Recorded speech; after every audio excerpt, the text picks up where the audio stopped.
আল্লাহ পাকের মেহেরবানি, এত কিছু করেছেন, এখনো করছেন। আমি এখন আমেরিকাতে নর্থ ব্রঙ্কস ইসলামিক সেন্টারে বসা আমাদের মুসল্লিয়ানে কেরাম নিয়ে, পিছনে যাইতে হয়েছে? পিছনে যাইতে হয় নাই তো। আপনারা এগুলা নিয়ে বেশি বেশি দরুদ শরীফ পড়বেন।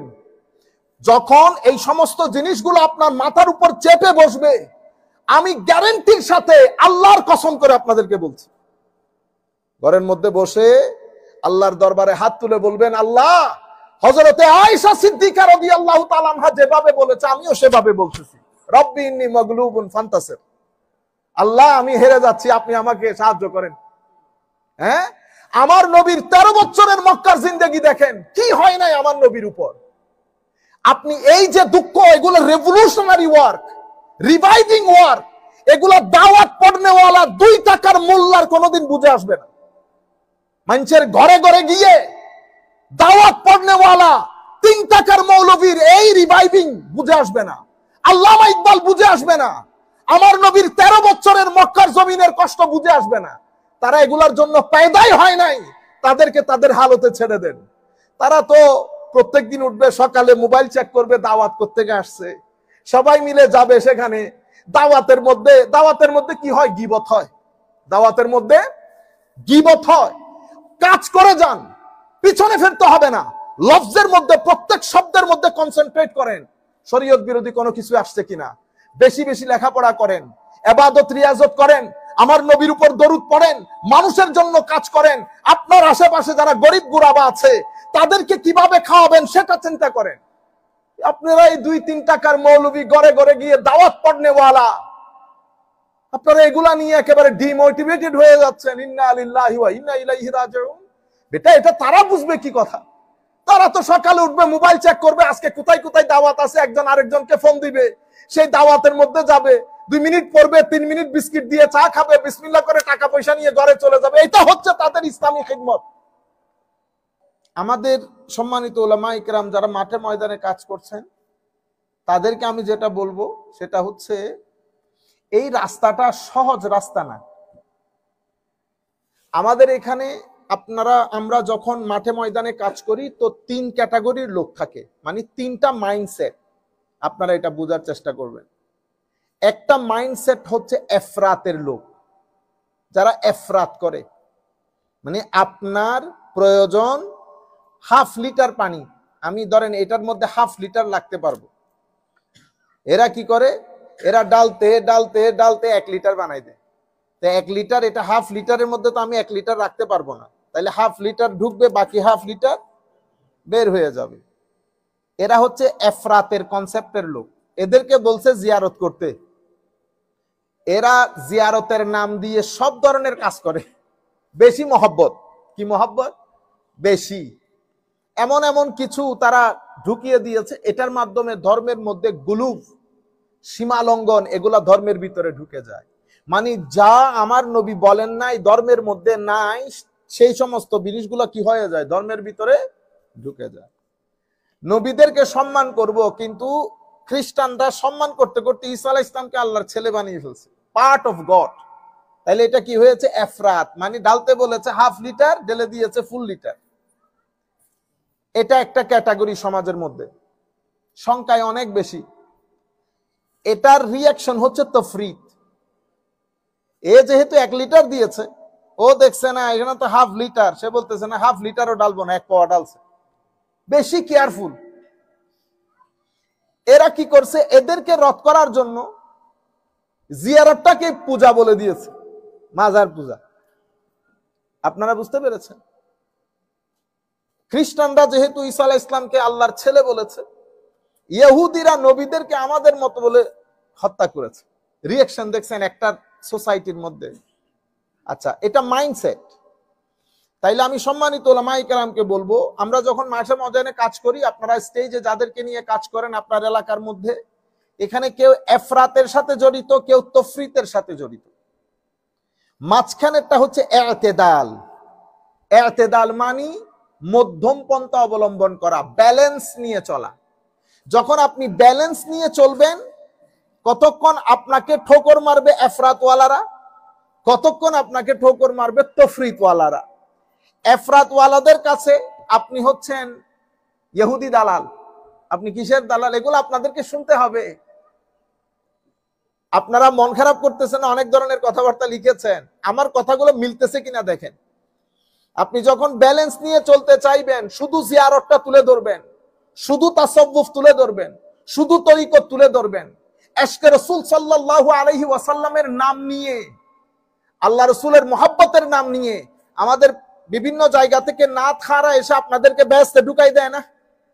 ইয়ানি ঘটনা এরকম, নাতের মজলিসে বসলেই ব্যস্তের দরজা উন্মুক্ত হয়ে যায়। বুঝতে পেরেছেন? আমরা কি বলি, আমার নবীর দরবার থেকে বুলাওয়া এসে গেছে, মুঝে মদিনা জানা है क्योंकि दरबार से बुलावा आ गया।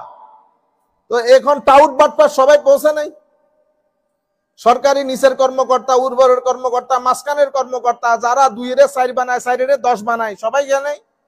তো আপনারা যদি বলেন বুলাওয়া এসে গেছে, কোন ধর্ম অস্বীকারী এইটিস্ট লোক যদি আপনাকে জিজ্ঞেস করে যে যদি বুলাওয়ার কারণে ওখানে যাওয়া হয়, তো আমাদের এখানে গার্মেন্টস এর মালিকরা গার্মেন্টস এর শ্রমিকদেরকে টাকা না দিয়ে যে উমরায় চলে গিয়ে মদিনা শরীফের মধ্যে ইতিকাফে বসেছে, ওইটাকেও কি আমার নবী ডেকেছেন? দেখছেন? জবাব দিতে পারবেন না কিন্তু। তাহলে আমরা এফরাতেও এই কাজগুলো আমাদের বিভিন্ন জায়গা থেকে তৈরি হয়েছে সিচুয়েশন। এখন আপনার কাছে 2টা অপশন, সম্মানিত উলামায়ে কেরাম, এটা আমি আমার জিম্মাদারি আদায় করতেছি আপনাদেরকে মোটিভেট করার জন্য। আপনারা ডিমোটিভেটেড হয়ে গেলে তো কাজ হবে না। সবাই যদি ঘরে বসে যান, এই দিনের কথা বলার লোক থাকবে না। আমি আপনাদেরকে বলয়ের কথা বলি। বলয় এখানে, এটা এফরাতের বলয়, এটা তফরিতের বলয়। আপনি যদি এখানে কাজ করতে যান, আপনাকে বলয়ের সাথে আসতে হয়। কেন? কারণ বলয়ের সাথে আপনার রুটি রুজি। আপনি যদি এফরাতের বলয়ের মধ্যে না থাকেন, আমি কোনো কারণ নাম ধরতেছি না, শুধু আমি বলয়টা বুঝাচ্ছি। এখানে আপনার জন্য মসজিদের ইমামতি দরকার, আপনার লোকাল দাওয়াত দরকার, মাদ্রাসার শিক্ষকতা দরকার। আপনি যদি তাদেরকে তাদের মত পথ অনুযায়ী না চলেন, মসজিদের ইমামতি পাবেন? মসজিদের আপনাকে দাওয়াতে ডাকবে। আপনারা যে দাওয়াতগুলা পড়েন, প্রত্যেক জায়গার মধ্যে 2-3 জন মৌলভী যিনারা এই দাওয়াতগুলো অ্যারেঞ্জ করেন, তাদের কাজ সকাল থেকে সন্ধ্যা পর্যন্ত দাওয়াতের পিছনে চলা। দিন কই যাচ্ছে, সুন্নিয়ত কই যাচ্ছে, তরুণ প্রজন্ম কই যাচ্ছে, সোসাইটির অবস্থা কি, কালচারালি আমরা কি কি চ্যালেঞ্জের মুখোমুখি, সায়েন্টিফিকলি কি কি চ্যালেঞ্জের মুখোমুখি, ইকোলজিক্যালি কি কি চ্যালেঞ্জের মুখোমুখি। অর্থাৎ আধুনিক দুনিয়া আমাদেরকে কি কি চ্যালেঞ্জের মধ্যে ফেলেছে, তাদের কোনো চিন্তা নাই, ধ্যান নাই, ধারণা নাই, তারা এগুলা কেয়ারও করে না। তারা দাওয়াত নিয়ে আছে, সেই দাওয়াতের এটা একটা বলয়। এখন আপনি সেই দাওয়াত লিস্টে থাকতে হলে তাদের হাতে হা বলতে হবে, তাদের নাতে না বলতে হবে। আপনি ঢুকে গেলেন, আপনাদের ওই বলয়ের ভিতরে 80% লোক তারা সত্য কথাটা বলতে পারে না। কেন? কারণ বলয় থেকে বের হয়ে যাবে এই জন্য, কিন্তু ভিতরে সত্যটাকে লালন করে, ভিতরে সত্য বুঝে, কে কোন কাজ করতেছে, কি করতেছে সব বুঝে, কিন্তু মুখ ফুটে বলতে পারে না। কেন? কারণ বলয়ের বাইরে যাওয়া যাবে না। এটা এফরাতের লোক, এটা তফরিতের লোক। সিম্পল একটা উদাহরণ দেই, তরিকত এবং তাসাউফ, পীর এবং মুরিদি। এখানে এফরাতের লোকজন এসে আমার নবীর ইশকের নাম নেওয়া বন্ধ হয়ে গেছে। মাহফিলের মধ্যে পীর সাহেবের নাম যতবার নেওয়া হয়, তার 50% নাম আমার নবীর নেওয়া হয় না। পীর সাহেবকে খুশি করতে হবে। তরিকত তাসাউফ কি? বাংলাদেশ সুফিয়ায়ে কেরামের মাধ্যমে ইসলাম পেয়েছি, কিন্তু আপনি জিজ্ঞেস করেন আমরা যারা মুরিদ বিভিন্ন দরবারে, তরিকত তাসাউফ সম্পর্কে আমাদের কোনো আইডিয়া আছে কিনা? তরিকত তাসাউফের কোন বই আমাদের ঘরের মধ্যে আছে কিনা? কারা এটার প্রবক্তা, কিভাবে কাজ হলো, কোন ধরনের ইলম আমাদের কাছে নাই, জানিও না। আমরা যারা এই জায়গায় লিড করি, আমরা চাই না তারা কিছু জানুক। আমি নিজেই জানি না, তারা জানলে ঝামেলা না। আপনারা বুঝতে পেরেছেন? এটা এফরাতের লোক। তরিকত তাসাউফের নাম দিয়ে আজীব এক মাহল তৈরি হয়েছে, এবং কিছু ট্রেডিশনাল অনুষ্ঠান এটার নাম দেওয়া হয়েছে তরিকত তাসাউফ। এদের রিঅ্যাকশন হচ্ছে তফরিত ওয়ালারা করে। এরা কি? এগুলা বেদাত, এগুলা শিরক, এগুলা অমুক, এটা সমুক। আমি হচ্ছে মাঝখানের লোক। আমি না এদের সাথে যেতে পারতেছি না এদের সাথে যেতে পারতেছি। আমি বলতেছি তরিকত সংজ্ঞা এটা, তরিকতের প্রবক্তা এটা, তরিকতের কিতাব এগুলা। আপনারা যে অনুষ্ঠান করতেছেন সেগুলা তরিকত এবং তাসাউফের কোন কিতাবের মধ্যে উল্লেখ নাই। আমাকে প্রথম টার্গেট করেছেন আপনারা, আমি উলামায়ে কেরামকে বলতেছি। তাইলে আপনি যখন এই মূল কথাটা তুলে ধরবেন মাঝখান থেকে, তো আপনার দুই জায়গার ঠোকর আপনাকে খেতে হবে। এফরাতওয়ালারা বলবে আপনি ইহুদির দালাল, তফরিতওয়ালারা বলবে আপনি কাফের হয়ে গেছেন এতেদালে চলার কারণে। কিন্তু আপনাকে স্রোতের বিপরীতে চলতে জানতে হবে। আচ্ছা, আপনি যখন এতেদালে থাকবেন তাহলে কি ঘটবে? আমার নবীর ফিউজাত নসিব হবে। আপনার মজলিসে যারা বসবে তাদের অন্তরের মধ্যে তাকওয়া পরহেজগারি আসবে, এলম আসবে। সোসাইটিকে আপনি নতুন একটা রাস্তা দেখাতে পারবেন, মানুষের মধ্যে পরিবর্তন আসবে। আপনি এখানেও দেখিয়েন না এখানেও দেখিয়েন না, দৃষ্টি দয়াল নবীর রোজায়ে পাকের দিকে তাকান। আমার আল্লাহর রহমত কামনা করেন তাহাজ্জুদ পড়ে পড়ে, বা রাতের ইবাদত, বা স্টাডি করে করে। এখন এই ফতোয়াগুলো আপনাকে ধৈর্য ধারণ করে শুনতে হবে। কেন? ফতোয়ার একটা বিশাল ইতিহাস আমাদের ইসলামিক হিস্ট্রির মধ্যে। আপনি আমি কোন পুকুরের মাছ? ইমামে আজম আবু হানিফা রাদিয়াল্লাহু তাআলা আনহু ফতোয়া থেকে মুক্তি পেয়েছে? পায়নি। ইমামে আজম আবু হানিফা, আপনারা কেন ডিমোটিভেটেড হন? ফতোয়া তো খানি নাই এখনো পর্যন্ত, কেউ আপনাদের মাথা ফাটিয়ে দেয় নাই। হ্যাঁ, তুই তুকারি কিছু মানুষের আমাদের মধ্যকার। এখন আপনি না আলেম বলতেছেন, লেবাসে আলেম হওয়া আলেম না, জবান বলবে আলেম কিনা। তুই তুকারি এগুলো শেষরামি। আপনারা শেষরাদের সাথে শেষরামি করতে যেতে পারবেন? শেষরার প্রধান অস্ত্র হচ্ছে বেয়াদবি করা। সে যখন আপনার সাথে বেয়াদবি করবে, আমার আল্লাহ প্রিন্সিপাল শিখিয়ে দিয়েছেন কি? ওয়াইজা খাতাবাহুমুল জাহেলুন ক্বালু সালামা। যখন জাহেলরা বিভিন্ন ধরনের কথাবার্তা বলবে, আপনি বলবেন ভাই শান্তি শান্তি, আপনারা আপনাদের রাস্তায় থাকেন।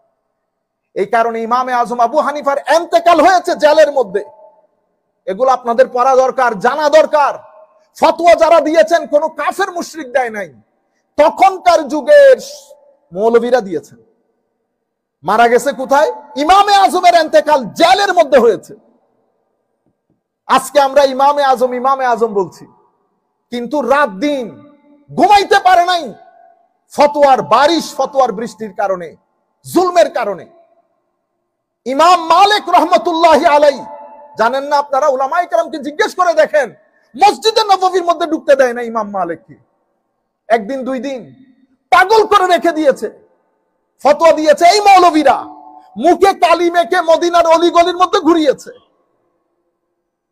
আপনি যখন এতেদালের মধ্যে থাকবেন, সরকারি কর্মকর্তা কর্মচারীরা চায় আপনি তাদেরকে উপরে তুলেন। আমরা দেখছি না আমাদের ছোট্ট জীবনের মধ্যে, ব্যবসায়ীরা চায় সেখানে গিয়ে আপনি কুজো হয়ে বসে থাকেন। কিন্তু আপনি যখন গায়রত দেখাবেন, তখন তারাও আপনাকে পছন্দ করবে না। আপনি যখন তরিকত তাসাউফের মজলিসে গিয়ে সত্যিকার তরিকতের কথা বলবেন, সেই তারিখ থেকে দরবারগুলোতে আপনার দাওয়াত বন্ধ হয়ে যাবে। আপনি সব জায়গা থেকে না হয়ে গেছেন, একটা রাস্তা খোলা থাকবে, আমার নবীর রাস্তা, ওই রাস্তা খোলা। কিন্তু পরিবর্তন অবশ্যই আসবে। সমস্ত দরবারদের ডিসকারেজ করবে সেরকম না, ডিমোটিভেট করবে সেরকম না। যদি সেরকম হইতো তো আমরা এত জায়গায় কাজ করতেছি কেমনে? হ্যাঁ, প্রপেগেন্ডা বা এই ধরনের নষ্ট লোক সংখ্যায় কম হলেও তারা দাপুটে বেশি। সেই কারণে আমরা মনে করি সবাই বোধহয় এরকম, সবাই এরকম না। আপনারা বুঝতে পেরেছেন? তাইলে শরীয়তের ইমাম, মাযহাবের ইমাম, ইমাম আজমের অবস্থা, মালিকের অবস্থা, ইমাম আহমদ ইবনে হাম্বলের অবস্থা আরো করণীয় ছিল।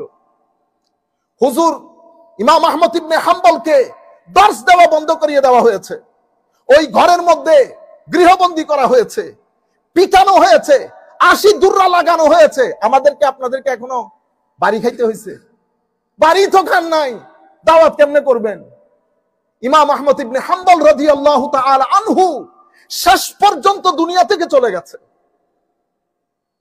ইমামে শাফিঈ, শরীয়তের ইমাম, তরিকতের ইমাম, মারিফতের ইমাম, কে কুফরের ফতোয়া নিয়ে ইমাম আবুল হাসান শাযলি রাদিয়াল্লাহু তাআলা আনহু শেষ পর্যন্ত নৌকাতে থেকে আপনারা যে হিজবুল বাহার পড়েন, কিভাবে পড়েন? হিজবুল বাহার উনি ওই নৌকার মধ্যেই যা ঘটনা ঘটেছে যেটা পরে আমরা রুহানি স্বাদ গ্রহণ করি। তাহলে নৌকাতে ছিল কেন? কারণ যতবার উনি ঢুকতে চাচ্ছিলেন মিশরের মধ্যে পাথর নিক্ষেপ করা হয়েছে যেন এখানে ঢুকতে না পারে। হযরতে জুন্নুন মাসরি রাদিয়াল্লাহু তাআলা আনহু মুরতাদের ফতোয়া লেগেছে।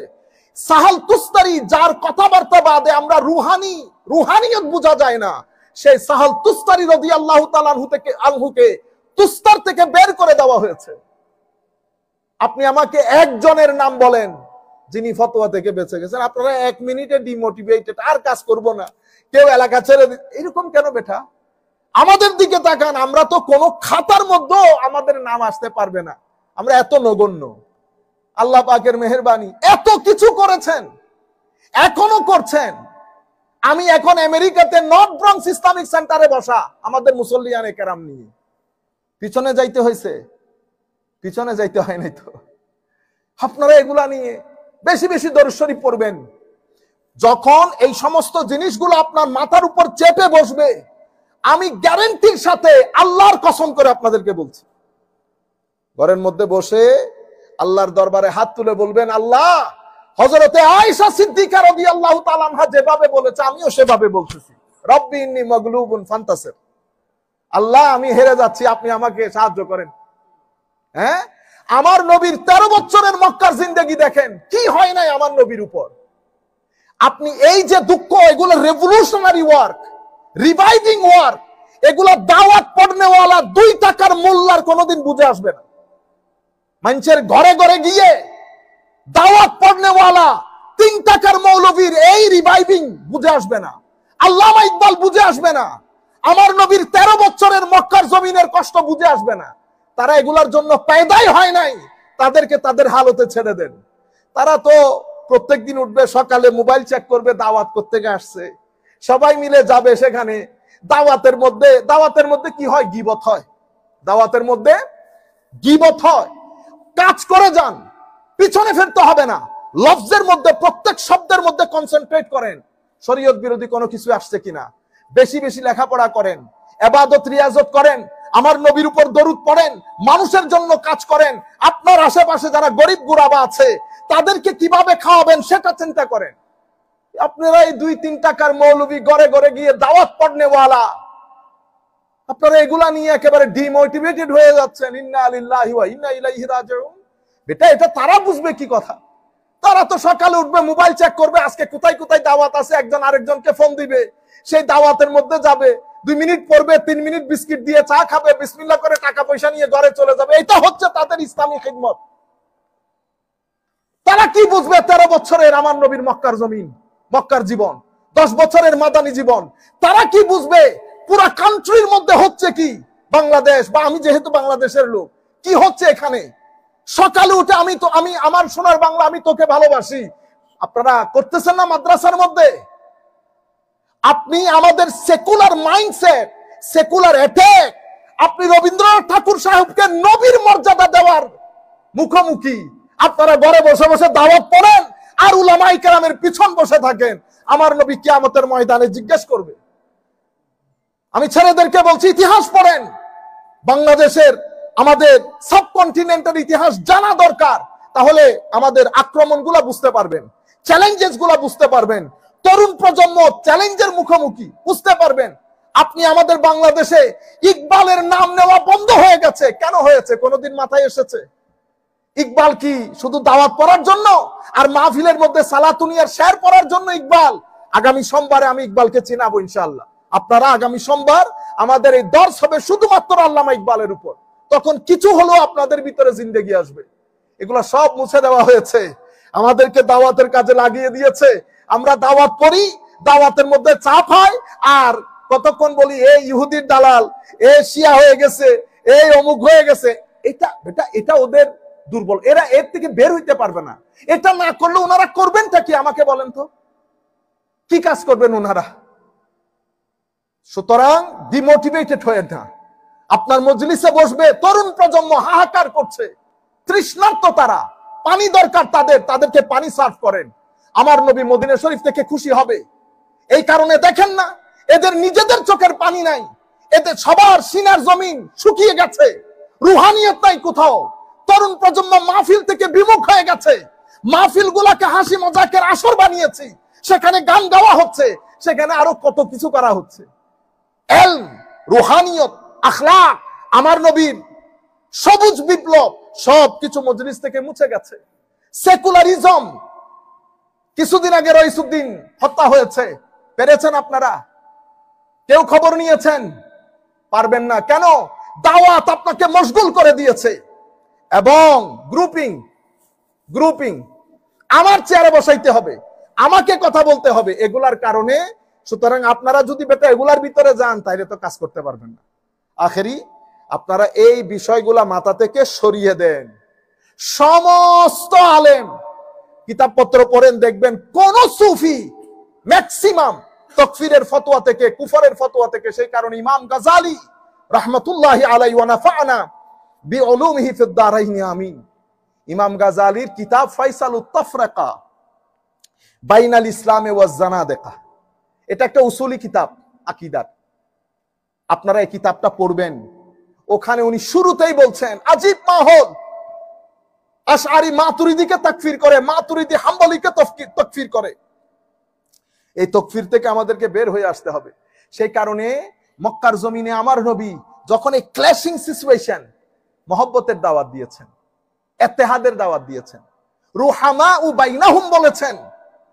কিন্তু আমরা কিছুদিন আগেও শুনছি কোরআন শরীফের আয়াত পরে হুজুর, আমাদের এখানে তাফসীর আবার দুই ধরনের। এক ধরনের তাফসীর হচ্ছে মানুষ একটা টার্গেট করছি, টার্গেট করে উনি কি কি কাজ করেন সেটা বের করছি, বের করে কোরআন শরীফ থেকে আয়াত পড়ছি, আয়াত পরে ওই ওনাকে কি করার জন্য, পিঞ্চিং করার জন্য তাফসীর করতেছি, মানুষকে অ্যাড্রেস করে। বুঝতে পেরেছেন? আরেকজনকে বলতে শুনেছি, আপনারা বলছেন আমি গালি দেই, আমি কখনো গালি দেই না, আল্লাহ কোরআনে পাকের মধ্যে গালি দিয়েছেন। দেখছেন কত বড় জাহেল, মূর্খ, অশ্লীল মানুষ। আল্লাহ কি বলেন নাই? তাব্বাত ইয়াদা আবি লাহাবি ওয়া তাব, ওয়াজ করতেছে। তাইলে আল্লাহ গালি দিলে, আরে খোদা, আপনারা এগুলা গিলেনও বসে বসে বেটা। তো এখনো হয় কি, আল্লাহ বলেছেন মুনাফিকদের উপর ওয়াগলুজ আলাইহিম, খুব কঠিন ভাবে। তো আপনি কি, আমি কি মুনাফিকদের সাথে কথা বলতেছি? মাহফিলে কি মুনাফিক আসছে? ইন্না লিল্লাহ। তাইলে আপনি আল্লাহ আয়াতটা যেভাবে বলছেন সেখান থেকে উঠিয়ে এনে আপনার অন্তরের গরজ এবং অন্তরকে খুশি করার জন্য এক ব্যক্তিকে টার্গেট করে ওনার জন্য ওয়াজগুলা করতেছে। এগুলা তো আপনারা জানেন না, এগুলা সোসাইটিকে আপনারা অ্যাওয়্যার করবেন। আল্লাহ আমাদের হামি ও নাসির হোক। আশা করি আপনাদের ওষুধ হয়েছে, আপনারা ডিমোটিভেটেড হবেন না, আল্লাহর দরবারে তওবা করবেন। তওবা করে আবার একজন মানুষ হোক, দুইজন মানুষ হোক, মাহফিলে বেশি মানুষ লাগবে না, তিনজন মানুষ হোক, সত্যিকার কথাগুলা বলবেন। কোরআন এবং সুন্নাহ থেকে সত্যিকার কথাগুলা জাতিকে জানান দেবেন। লেখাপড়া করবেন, মহব্বতের কথা, ইত্তেহাদের কথা মানুষকে প্রচার করবেন।